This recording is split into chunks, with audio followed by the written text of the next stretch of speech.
Previously on Dragon Ball Hakai, as part of his special training to master the powers of his energy of destruction, Goku needs to travel through time. To do this, he faces the god of destruction of Universe 12, Giin, to obtain the time machine that exists in this universe. Meanwhile, Vegeta fights Broly in order to make the legendary Super Saiyan show him all his power. Their fight becomes increasingly intense, and Vegeta pushes Broly further and further to the limit. Will Goku be able to travel through time successfully? And how will the fight between Vegeta and Broly unfolds? Find out now.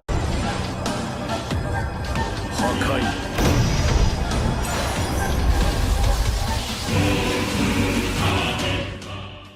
If you are a fan of Dragon Ball Hakai and want this story to be more and more successful here on the channel, help us with your like and comment. Comment now, hashtag Dragon Ball Hakai or hashtag Goku God of Destruction to help us. The more comments this video has, the more we will know that you, our audience, support us when we bring Dragon Ball Hakai here on the channel. So the goal for this video will be 200 comments. The like is also very important for us to know that your feedback about this story is positive. So I'm going to set a goal of 1,500 likes. If this video has 200 comments and 1,500 likes, we will work faster on the next chapter. Comment and like because this helps us a lot, guys. And if you're not yet subscribed to the channel, subscribe now so you don't miss the next videos about Dragon Ball Hakai and the other content we bring on this channel. Well, without further ado, let's get to the chapter.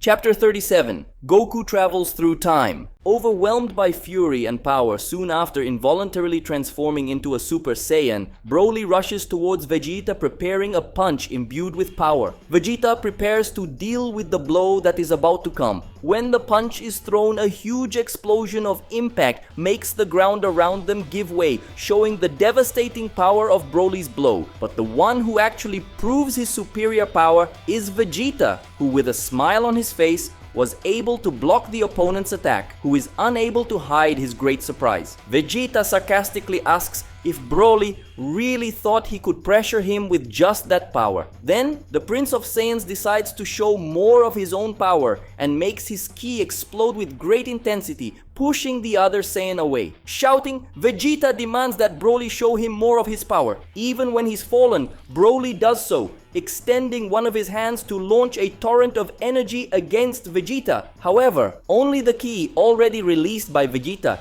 is capable of repelling Broly's attack, making his energy wave appear fragile as it is split in two by the mere touch of the ki aura from the disciple of the God of Destruction. Disappointed, Vegeta complains, asking Broly if that's all and where his strength is. He launches an energy attack in response to Broly's, who is terrified as he watches Vegeta's blast engulf his own and charge towards him. The one who also sees a powerful attack approaching is Goku, who, faced with this overwhelming torrent of power, sees no other option than to dodge. The one who launched this attack was the newly transformed Giin. Goku is surprised, commenting in his mind that Giin managed to launch such a powerful attack without any effort. Afterwards, more excited, he praises Giin, saying he is incredible and admitting that the level of control over the power of destruction by the god of Universe 12 is beyond his own. Giin asks if Goku intends to face him even though he sees his power, all just for training. For Goku, the answer is obvious. He says, of course yes, and emphasizes that this is not just any training. He needs to do this to protect Universe 6 and the other universes. Plus, he can't wait to get stronger and fight that mage again. Giin is surprised by this answer. He says it's as he thought. Goku is a blockhead. Goku noticed that Giin reduced his ki and asks in surprise why he did that. Giin responds that he has already seen what he wanted to see. Goku asks what he means by that. The god of Universe 12 explains that he started this fight to test Goku's determination and decide whether he should give up the time machine or not. Goku then realizes that, from the beginning, Giin was already willing to give him the time machine and asks why all the talk about breaking the law of the gods. Giin says it's really risky to break the law of the gods. However, this is an emergency situation, so they need all the help they can get. Giin says that even from Universe 12, he was able to feel Goku's power in the fight against Odisu. And at that moment, he realized that Goku has greater potential than any other god of destruction. He says that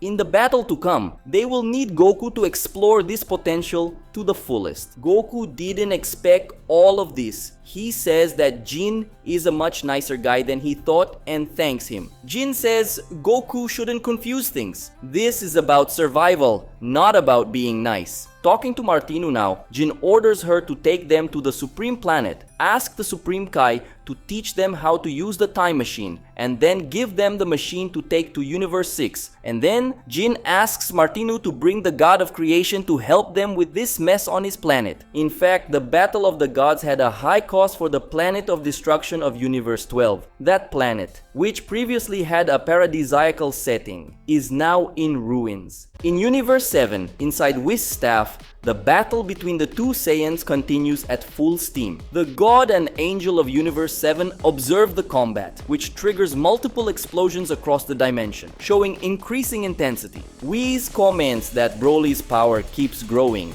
and the fight is getting more and more intense. Beerus is a little irritated with Vegeta, questioning whether he really needed to do that. A successive attack of explosions hits Vegeta, sending him flying. After the energy shots, Broly comes forward with a punch, which hits Vegeta directly in the face. However, Vegeta withstands the punch well and smiles at Broly, showcasing his great resilience and resistance. He then delivers a well-aimed punch to the larger Saiyan's belly, causing Broly to flinch in pain as he surely feels Vegeta's hand crushing his abdomen and stomach. In sequence, Vegeta puts both hands together above his head and brings them down in a sledgehammer against Broly, causing him to fall from the sky and crash to the ground, face down. Vegeta lands and walks towards him. The disciple of the God of Destruction says that if that's all Broly can offer, then he's of no use. Vegeta advises Broly to surrender at once so he can send him to join those miserable worms, referring to Chilai and Lemo. He points his hand at Broly, preparing the finishing attack. Broly remembers his friends when Vegeta mentions them, and fury rises in his heart. Vegeta makes his attack, generating an explosion where Broly is. He says he expected more, disappointed with Broly's performance in the fight. However, it looks like it's not over yet. From the middle of the smoke comes the hand of the bigger Saiyan, who grabs Vegeta by the face, leaving him completely surprised by this sudden reaction. Crushing Vegeta's face with one hand, Broly lifts him up as he unleashes his legendary power, revealing his most powerful transformation, which he used against Gogeta on Earth. Even in this situation, Vegeta smiles with excitement, saying that things have reached the point he wanted them to be. So guys, who do you think will win this fight? Vegeta or Broly? Now Broly will finally start using his maximum power, and we will be able to see his and Vegeta's evolution during this time. Do you think Ultra Ego Vegeta will be able to face the legendary transformation of Broly who faced Gogeta on Earth? Comment what you think, and if you're enjoying this fight, comment now. Legendary Super Saiyan Broly versus Ultra Ego Vegeta. Well, now let's continue. As soon as he returns from Universe 12, Goku prepares to leave. Carrying Goku, the time machine begins to take flight. Watching everything, Liai says goodbye and wishes him a good trip. Goku also says goodbye and apologizes to Liai for leaving all the work of the universe in her hands. But for Liai, it's okay, since it's not like Goku does much anyway. Goku found this a bit offensive, although it wasn't her intention. Alongside Liai, also watching her lord's departure, Vados asks Goku to be very careful and always remember the nature of the energy of destruction. She says that under no circumstances should Goku trust this being. Goku says she can count on him, and then the time machine finally disappears. After facing a hard fight against the God of Destruction of Universe 12, Goku gets the time machine and travels to the past. What adventures await him on planet Vegeta of the past? And what will be the final result of Vegeta and Broly's battle? Find out in the next chapters of Dragon Ball Hakai.